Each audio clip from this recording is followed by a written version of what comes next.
감사합니다. 성경 말씀 사무엘상 7장 7절에서 14절까지의 말씀 나누시겠습니다. 구약성경 418쪽, 구약성경 418쪽에 있는 사무엘상 7장 7절에서 14절까지의 말씀입니다.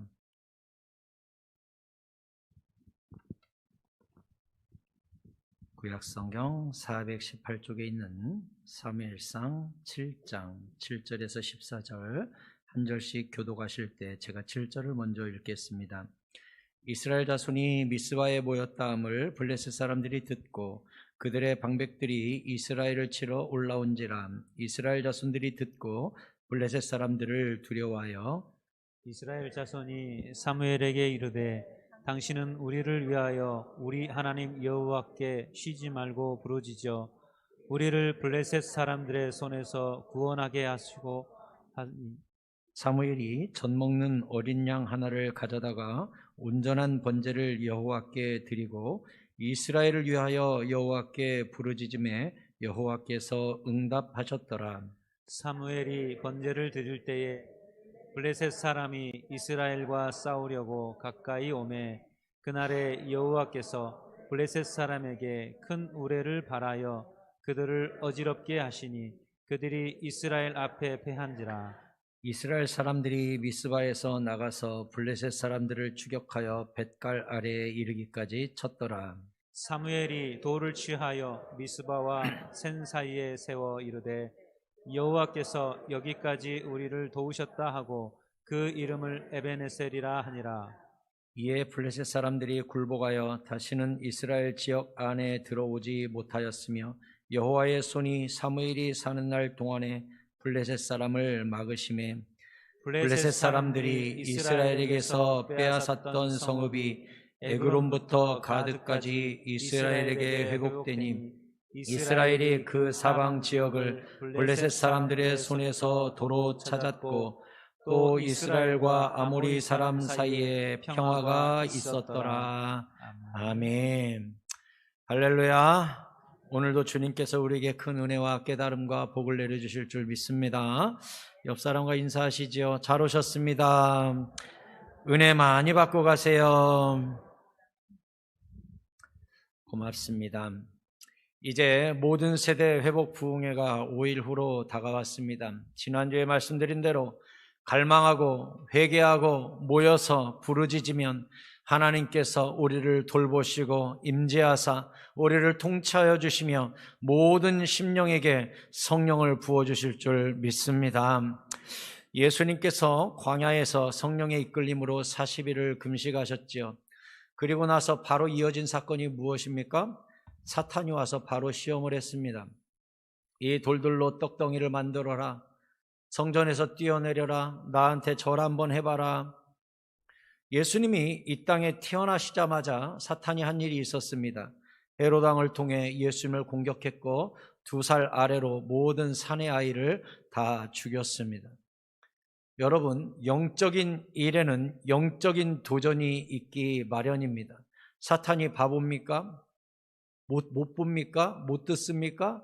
아니요. 사탄이 우리가 영적으로 꿈틀거리는 거 다 보고 알고 있습니다. 어떻게든 흔들고 막으려고 할 거예요. 고린도후서 4장 4절에 그 중에 이 세상의 신이 믿지 아니하는 자들의 마음을 혼미하게 하여 그리스도의 영광의 복음의 광채가 비치지 못하게 함이니 그리스도는 하나님의 형상이니라 그랬어요.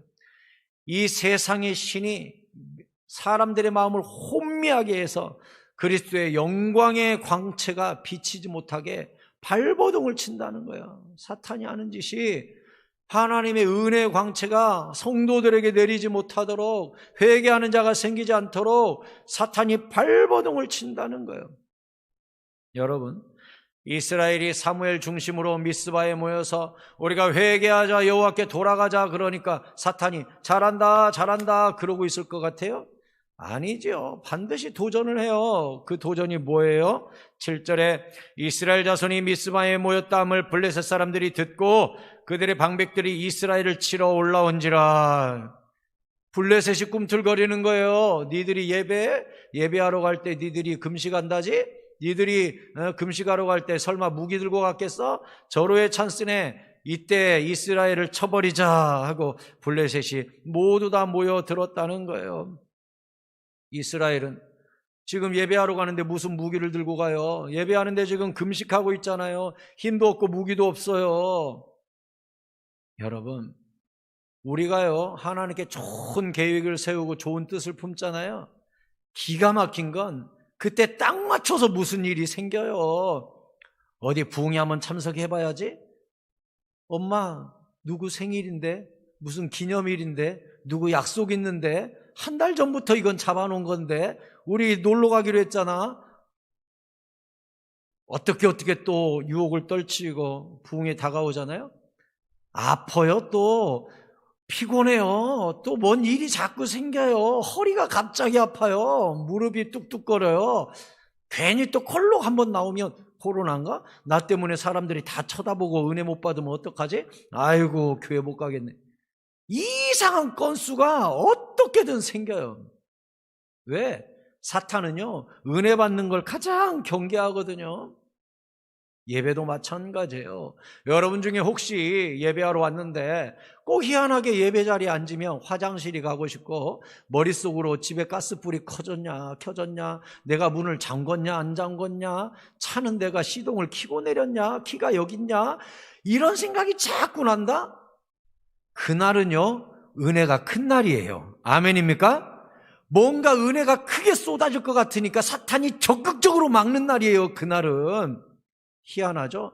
내가 기도원 가야지 라고, 내가 예배 드리러 가야지, 내가 철야 가야지, 내가 수예배 가야지 맘먹는 날요 이상한 일이 생긴다? 그럼 우리 영적인 사람은 딱 깨달아요. 오늘 뭐가 있구나. 오늘 주님이 뭔가 부으시구나. 사탄 이놈이 알았구나. 벌써 눈치를 딱 채는 거예요.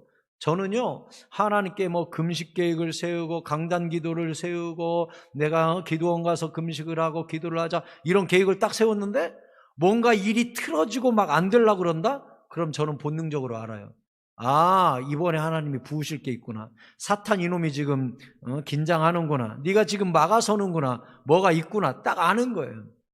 여러분, 이번 부흥회가 다가오는데 뭔가 내 삶에 삐그덕삐덕 일이 생긴다? 여러분, 은혜 받을 징조인 줄 믿으시기 바랍니다. 나를 하나님이 특별 대우할 것이다 믿어버리시기 바랍니다. 그리고 떨쳐버리십시오. 그러면요 큰 게 있어요. 사탄이 안다니까요. 야고보서 4장 7절에 그런즉 너희는 하나님께 복종할지어다 마귀를 대적하라 그리하면 너희를 피하리라. 여러분, 마귀를 이기는 법, 마귀를 대적하는 법, 성경이 뭐라고 가르쳤습니까? 어떻게 하면 사탄을 이겨요? 물론 마귀를 향하여 예수 이름으로 명하노니 하고 막 대적기도 하고 선포기도 하고 아주 효과적이고 좋은 기도입니다. 그런데 확실히 사탄을 떨어뜨려 버리는 법, 마귀를 굴복시키는 법이 있습니다. 여기 뭐라 그랬어요?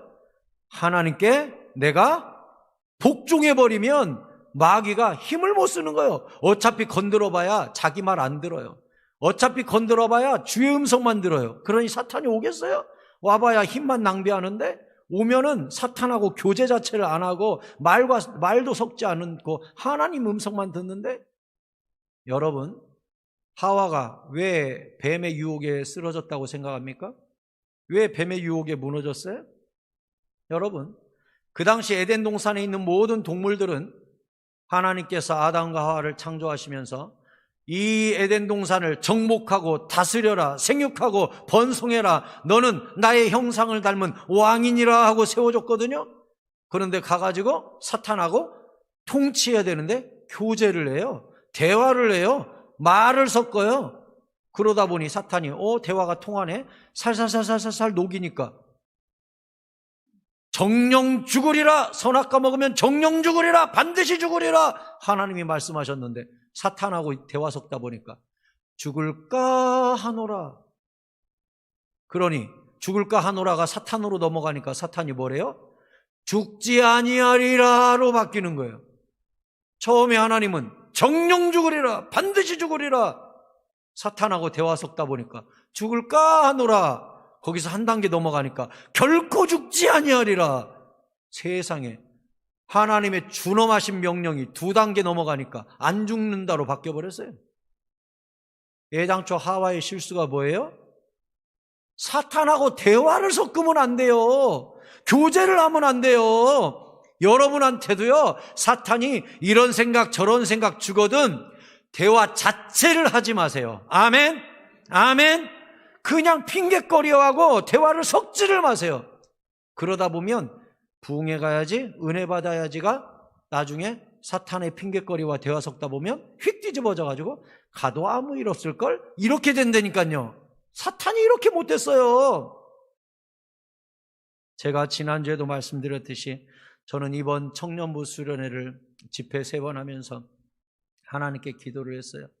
하나님, 우리 모든 세대 부흥회 때 할 특강과 말씀과 그 은혜를 청년부들하고 나눠볼 텐데 하나님이 정말 우리 교회를 사랑하시고 이곳이 마가다락방이 되기를 원하신다면 그 징조로 우리 청년 세대가 이 말씀을 깨닫고 뒤집어지게 하여 주옵소서. 저는 그렇게 기도하고 청년 수련을 했습니다. 제가 얼마나 놀란 줄 알아요? 저는 우리 청년부 아이들이 이렇게 진실하게 울면서 주님 앞에 기도하고 성령 충만해지리라고 상상도 못했어요.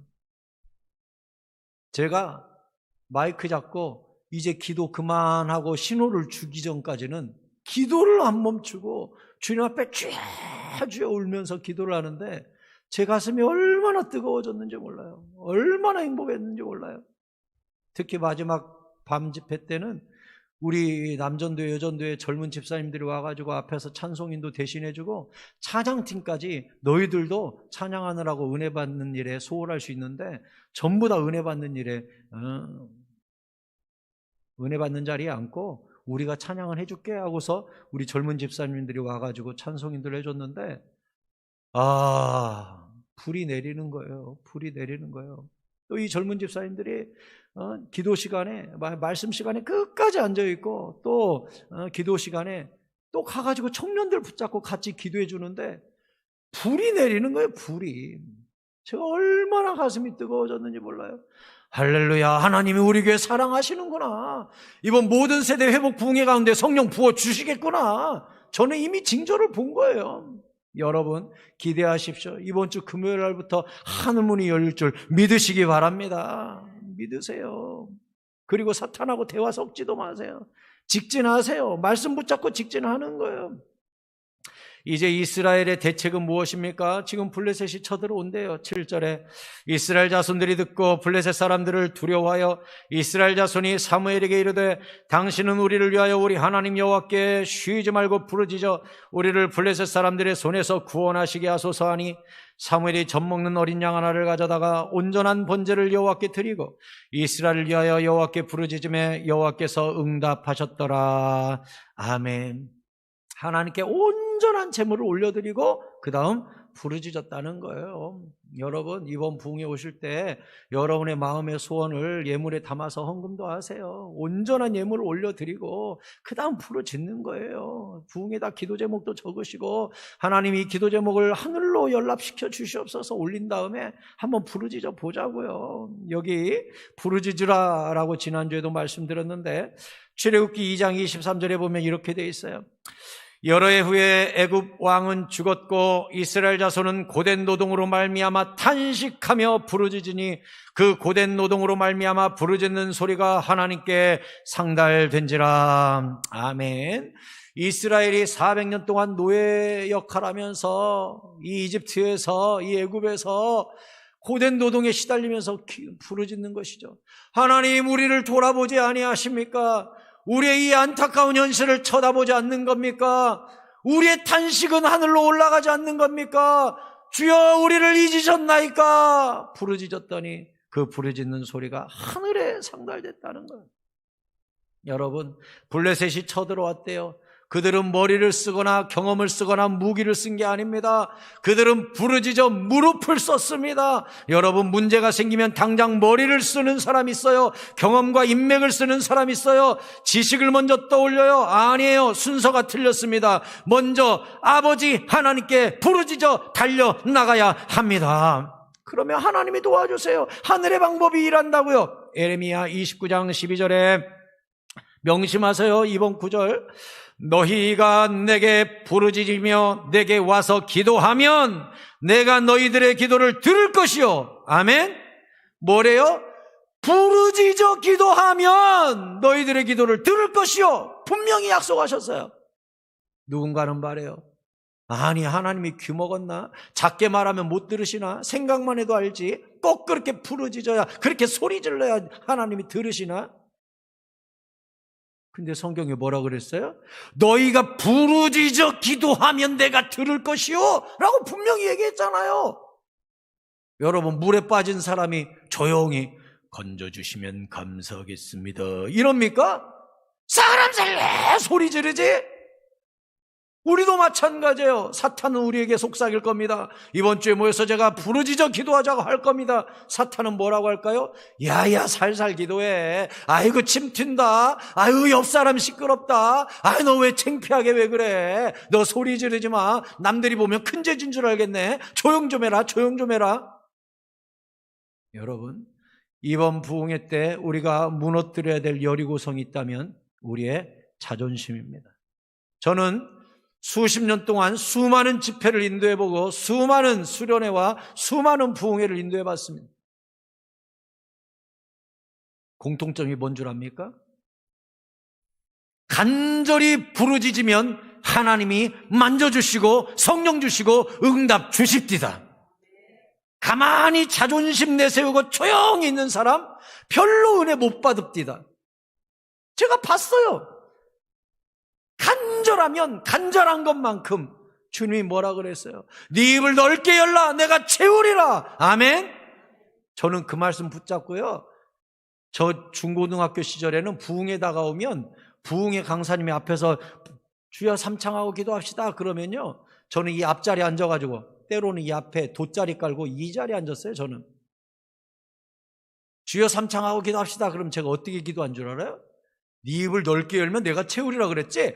입을 일부러 크게 벌리고 아버지 일부러 입을 크게 열렸네. 그 말을 그대로 믿고 이 크게 열면 채워주지 않을까 싶어가지고 순수한 마음에, 그냥 중학생 마음에, 고등학생 마음에 입을 넓게 열라고 했으니까 진짜 입을 넓게 열자 하고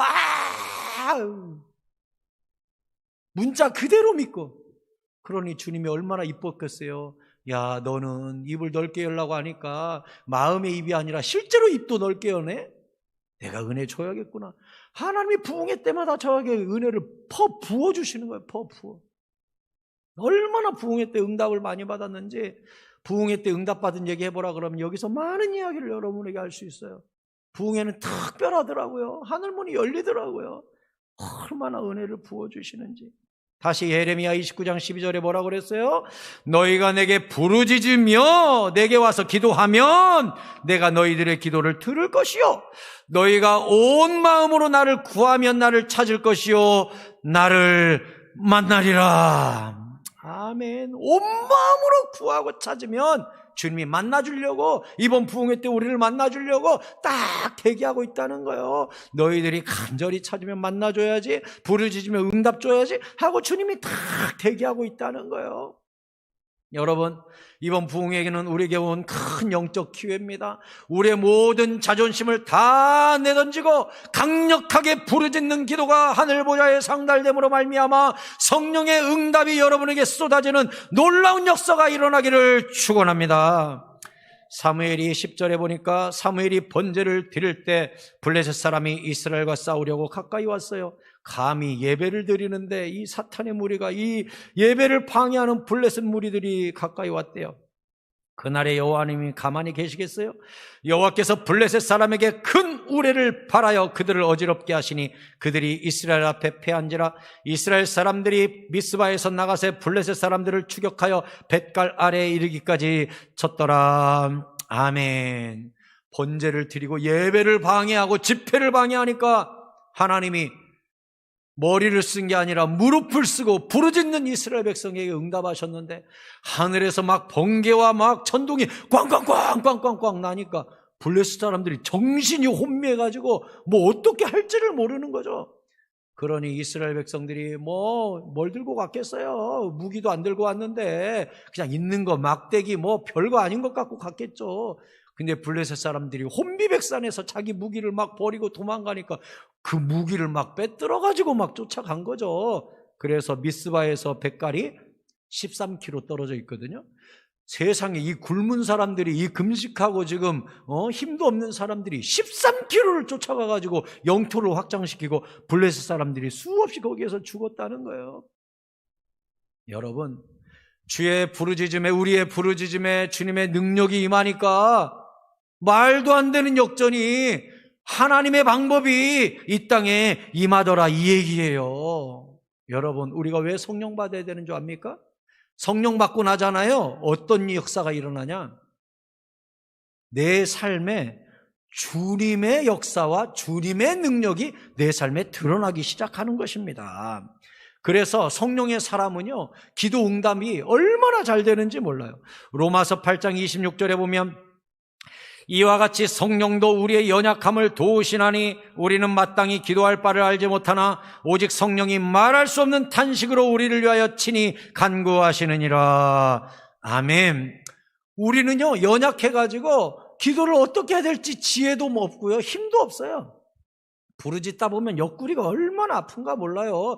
여러분 부르짖는 기도 해보셔서 알죠? 옆구리가 나중에는 쿡쿡 쑤셔가지고요, 막 부르짖으려고 힘이 다 빠져. 그때 저는 기도합니다. 하나님, 힘이 없어서 기도를 못하겠어요. 나의 연약함을 도와주신다면서요.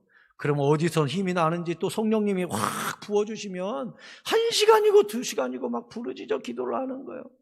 여러분, 예수님이 겟세마네 동산에서 기도하실 때 어떤 일이 일어났죠?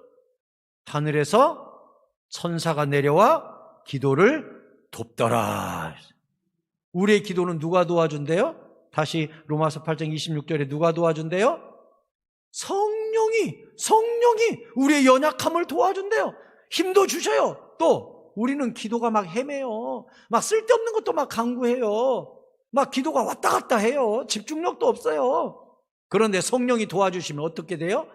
우리는 기도할 바를 마땅히 알지도 못하지만 성령이 말할 수 없는 탄식으로 우리를 위하여 친히 대신 간구해 주는 거예요. 그러니 성령 기도를 하는 사람들은 응답률이 100%입니다. 왜? 성령이 기도하셨기 때문에, 성령님이 하나님의 깊은 것이라도 통달하면서 기도했기 때문에 성령 기도는요, 응답률이 100%예요.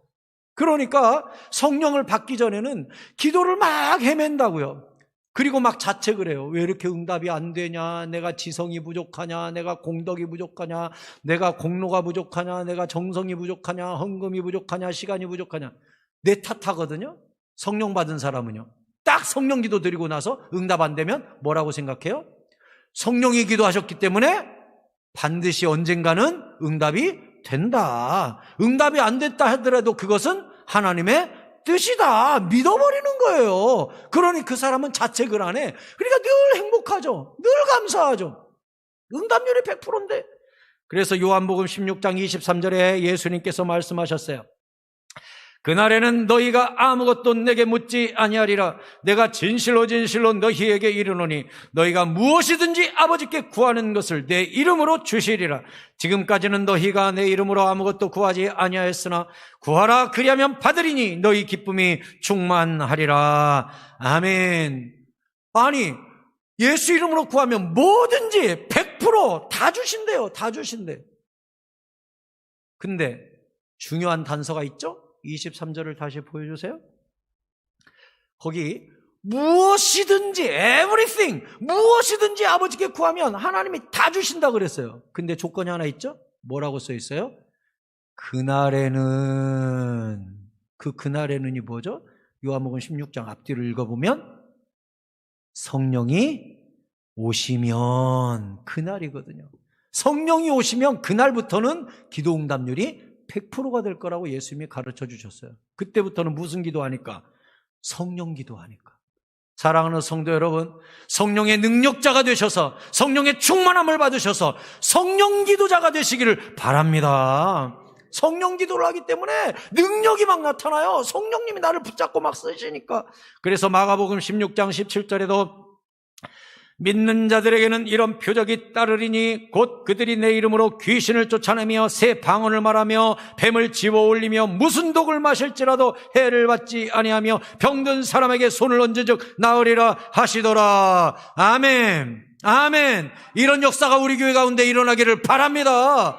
그러면 이 역사가, 잘 보세요, 내 이름으로 귀신 쫓아내고 새 방언 말하고 뱀을 짚고 무슨 독을 마실지라도 해를 받지 않고 병든 사람에게 손을 얹고 언제쯤 낫고, 이게 다 뭔 줄 알아요?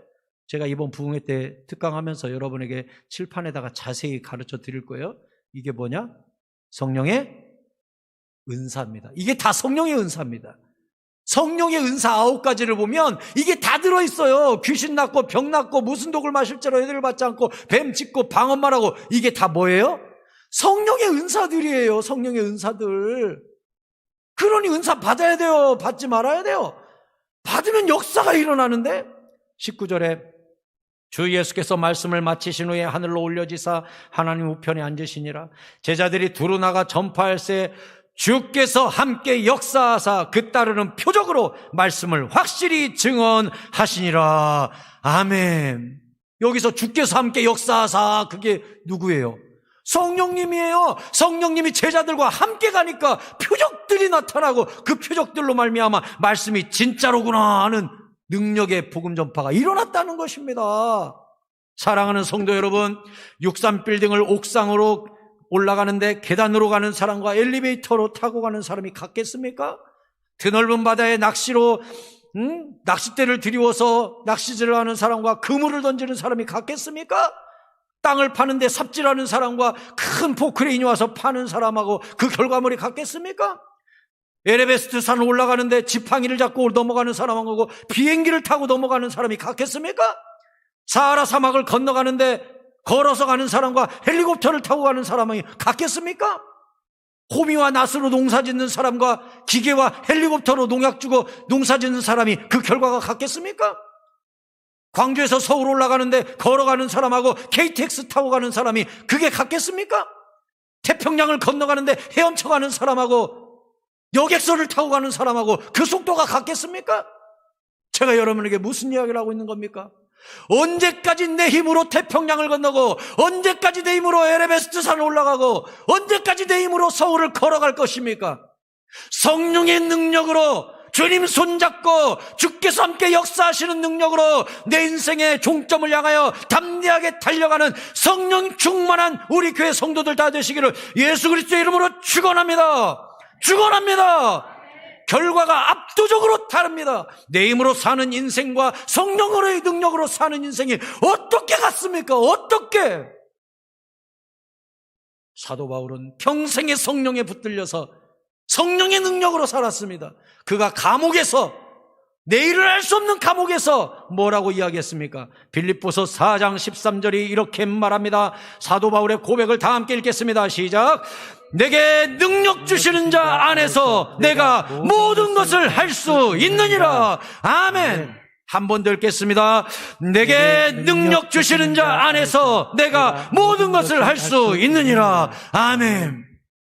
어떻게 이 고백을 합니까? 그가 성령의 사람이었기 때문에 그런 것입니다.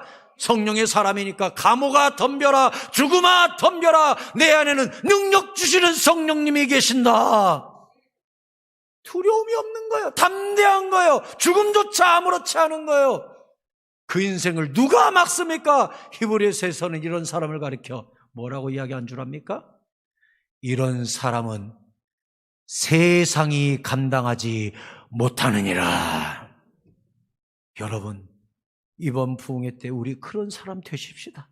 성령 받아가지고 세상이 감당하지 못하는 사람, 내게 능력 주시는 자 안에서 내가 모든 것을 할 수 있다고 선포하는 사도 바울과 같은 사람 우리 모두 되시기를 바랍니다.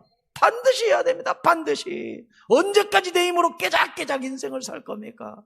성령에 붙들려 살아야지. 12절에 사무엘이 돌을 취하여 미스바와 센 사이에 세워 이르되 여호와께서 여기까지 우리를 도우셨다고 그 이름을 에베네셀이라 하니라. 에베네셀은 도움의 돌이라는 뜻이에요. 하나님이 여기까지 블레셋을 쫓아주시고 하나님이 이 전쟁의 승리를 주신 분은 여호와 하나님이시다라고 거기다가 에베네셀의 돌을 세운 거예요. 여러분, 성령의 사람 특징이 뭔 줄 알아요? 열심히 전쟁에서 이겨요. 뭔가 성과를 내요. 그리고 뭐라고 해요? 에베네셀 비석을 세워요. 하나님이 하셨어요. 하나님이 힘주셨어요. 하나님이 이긴 거예요. 그 교회가 성령의 사람이 많은가 적은가를 뭘 보고 아는 줄 압니까? 성령 충만한 성도들이 많은 교회는 이런 특징이 있어요. 충성하는 종들이 많아요, 일단. 근데 그 사람들이 충성하고 나서 뭐라 그래요? 주님이 하셨어요. 모든 게 은혜예요. 하나님이 힘줘서 한 거예요. 하나님이 능력 주셔서 한 거예요. 이거 다 주님 거예요. 이렇게 고백한다 이 말이에요. 아멘. 이게 성령의 사람의 특징이라 이 말이에요. 여기서 블레셋 이기고 나서 사무엘은 뭐라 그래요? 하나님이 이기셨다. 여호와가 이기셨다. 여호와께서 도우셨다. 가는 곳마다 도움의 돌 에베네셀 비석을 세우는 거예요. 사랑하는 성도 여러분, 성령 받아서 여러분이 가는 곳마다 에베네셀의 비석이 곳곳에 세워지기를 축복합니다. 가정에서도 주님이 하셨어. 회사에서도 주님이 하셨어. 교회에서도 주님이 하셨어. 병원 갔다 와서도 주님이 낫게 해주셨어. 가는 곳마다 에베네셀의 비석을 세우시는 거예요. 왜 성령 받으면 성령님은 예수 자랑만 할까요? 요한복음 16장 13절에 그러나 진리의 성령이 오시면 그가 너희를 모든 진리 가운데로 인도하시리니 그가 스스로 말하지 않고 오직 들은 것을 말하며 장래일을 너희에게 알리시리라. 그가 내 영광을 나타내리니 내 것을 가지고 너희에게 알리시겠습니다. 아멘. 성령님이 오셔서 무슨 일 한다고요? 예수님의 거기서 말하는 내는 예수님이거든요. 예수님의 영광을 성령은 나타내는 일을 계속해요. 성령은 무슨 영이니까? 예수의 영이니까. 그러니까 성령님이 오셔가지고 하는 일은요, 자꾸 예수님을 드러내는 일을 하는 거예요. 그러니 성령 받은 사람 입에서도 늘 뭐가 나와요? 예수님이 하셨습니다. 예수 영광, 예수 믿으세요. 에베네셀, 에베네셀 하면서 늘 영광 돌리는 일을 하는 거예요. 그러니 성령 받은 사람은요, 예배를 기다려요. 예배를 또 얼마나 즐거워하는지 몰라요. 예배를 막 사모하는 거예요. 그리고 예배할 때마다 에베네셀의 비석을 늘 남겨요. 주님이 하셨습니다. 모든 것이 은혜입니다. 내게 능력 주시는 자의 힘으로 내가 감당할 수 있었습니다. 늘 하는 거예요. 우리 교회도 그런 분들 보면요, 제가 얼마나 기쁜지 몰라요. 우리 성도분들도 우리 권사님들, 집사님들 얘기하다 보면 입에서 습관적으로 제가 아이고 권사님 어떻게 이렇게 하셨어요? 어떻게 이렇게 참 감사해요? 그러면 아이고 능력 주신 분이 하나님이시잖아요. 이런 마음 주신 분이 하나님이시잖아요. 할 수 있어서 감사하죠. 이런 말씀 하시는 분들 만나거든요. 제 가슴이 뜨거워져요. 왜? 이분 성령 받은 분이구나. 이분 성령께 붙들린 사람 맞구나. 제 가슴이 뜨거워지는 거예요. 얼마나 감사해요. 사도행전 1장 8절은 오직 성령이 너희에게 임하시면 너희가 권능을 받고 예루살렘과 온 유대와 사마리아와 땅끝까지 이르러 내 증인이 되리라 하시니라. 아멘. 능력 받아가지고 내가 이렇게 능력 있네, 내가 이렇게 잘 나가네, 이렇게 내가 힘 있네, 내가 그 능력 받아가지고 이렇게 잘 풀렸네, 부자 됐네. 그건 진정한 성령 받은 사람 아니에요. 진짜 성령 받은 사람은 그 능력 가지고 증인이 되는 거예요. 어떤 증인? 주님이 하셨어요. 예수 믿으세요. 교회 나와봐요. 기가 막혀요. 성령 받아보세요. 능력이 나타나요. 맨 예수 이야기 하는 거예요. 예수 이야기. 왜? 성령이 무슨 영이니까? 예수의 영이니까. 증인의 영이니까. 그냥 막 예수를 증언하는 것이죠. 그래서 성령의 사람은 늘 겸손해요. 어디 가든지 내가 했다는 소리 안 해요. 주님이 하셨습니다. 그리고 늘 주님을 드러내고 늘 주님을 자랑해요. 그러니 가는 곳마다 예수의 향기를 드러내고 복음을 전파하고 주님의 도구가 되는 것이죠. 말씀을 맺겠습니다. 13절에 이에 블레셋 사람들이 굴복하여 다시는 이스라엘 지역 안에 들어오지 못하였으며 여호와의 손이 사무엘이 사는 날 동안에 블레셋 사람을 막으심에 블레셋 사람들이 이스라엘에게서 빼앗았던 성읍이 에그론부터 가드까지 이스라엘에게 회복되니 이스라엘이 그 사방 지역을 블레셋 사람들의 손에서 도로 찾았고 또 이스라엘과 아모리 사람 사이에 평화가 있었더라. 아멘. 우리가 13절에서 놓치지 말아야 될 단어를 찾아야겠어요. 13절에 굉장히 중요한 단어가 보이죠? 이에 블레셋 사람들이 굴복하여 다시는 이스라엘 지역 안에 들어오지 못하였으며 여호와의 손이 사무엘이 사는 날 동안에 블레셋 사람을 막아주셨대요. 하나님의 손이 작동하고 그 손의 역사가 일어났던 기한이 사무엘이 사는 날 동안이었다는 거예요. 이것은 무엇을 가르쳐줘요? 성령의 사람, 기도의 사람, 순종의 사람, 에베네셀의 사람이 그 도시를 지키고 그 나라를 지키고 그 민족을 지키고 그 교회를 지켜냈다는 사실입니다. 여러분, 성령 충만한 사람 한 사람만 있어도 그 가정을 하나님이 책임져 주십니다. 성령의 사람으로 기도가 깨어있는 사람이 있다면 그 교회를 주님이 지켜주십니다. 성령의 사람, 눈물의 사람이 민족을 위하여 기도한다면 그 민족을 하나님이 지켜주실 것입니다. 사무엘이 사는 날 동안에 이 말에 여러분의 이름을 한번 넣어보십시오.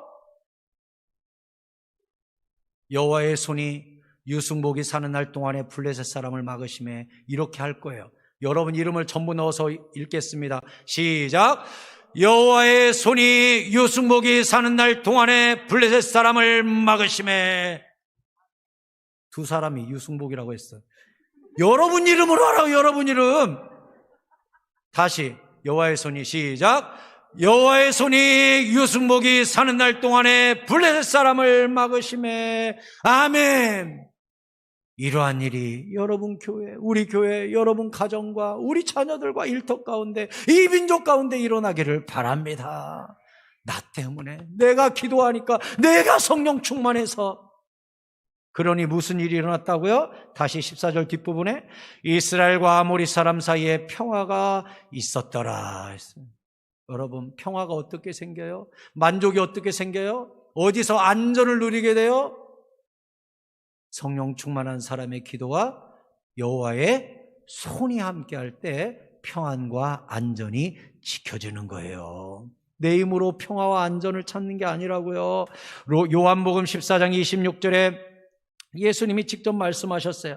보혜사 곧 아버지께서 내 이름으로 보내실 성령, 그가 너희에게 모든 것을 가르치고 내가 너희에게 말한 모든 것을 생각나게 하리라. 평안을 너희에게 끼치노니 곧 나의 평안을 너희에게 주노라. 내가 너희에게 주는 것은 세상이 주는 것과 같지 아니하니라. 너희는 마음에 근심하지도 말고 두려워하지도 말라.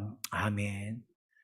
주님께서 뭐라 그랬어요? 26절에 보혜사 곧 아버지께서 내 이름으로 보내실 성령, 그 성령이 우리에게 온 다음에 27절에 뭐라고 이어져요? 평안을 너희에게 준다고 그랬어요. 평안은 어디에서 오는 거예요? 성령님이 주시는 거예요. 좁은 길을 걸으며 밤낮 기뻐하는 것 주의 영이 함께함이라. 아멘. 아멘. 내가 좁은 길을 걸어도, 고난의 길을 걸어도 내게 능력 주시는 자, 그 성령의 능력 앞에 내가 기뻐할 수 있고 평안할 수 있고 안전할 수 있는 거예요. 안전을 어디서 찾아요, 여러분?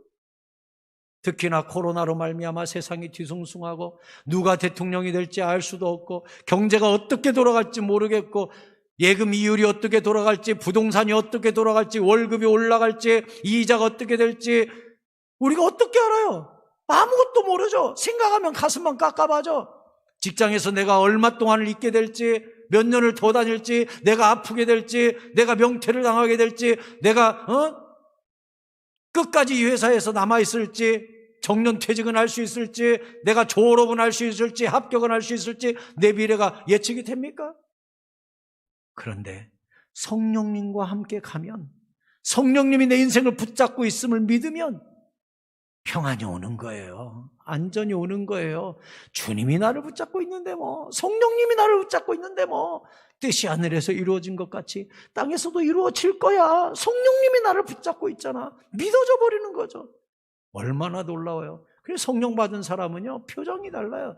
평안이 있어요. 담대해요. 안심하라고 이야기해요. 왜? 성령님이 나와 우리 가정과 일터와 교회를 붙잡고 있음을 믿고 있으니까.